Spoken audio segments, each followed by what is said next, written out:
Hello, I'm Amanda Ann Gregory, and I'd like to share with you some information about trauma. There are different types of trauma. The first type is the type that we have heard about for years. It's single event trauma, or what's also referred to as PTSD.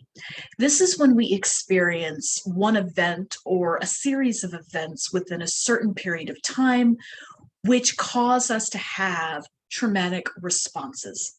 For example, maybe you experienced a mass shooting.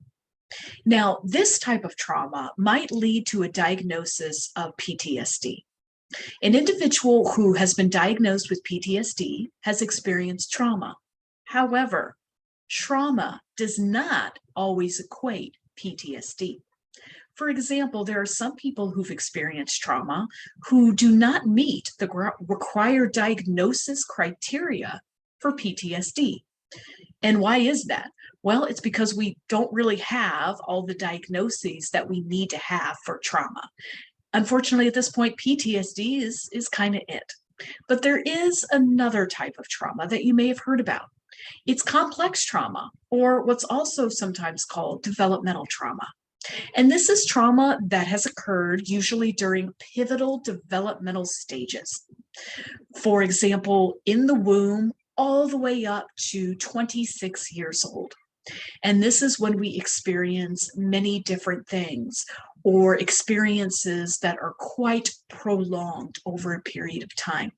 Some examples of complex trauma or developmental trauma are child abuse, disrupted attachments, which can happen for many, many different reasons, maybe harassment in the workplace that happens over a period of time.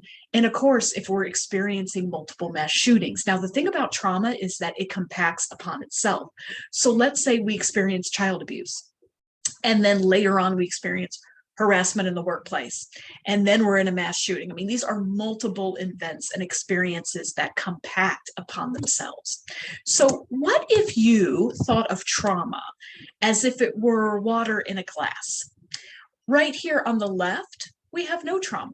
This is not necessarily someone that hasn't experienced bad things. They could have, but they haven't developed traumatic responses, which is wonderful.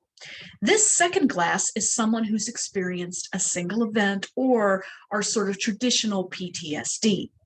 One event, they experience traumatic responses.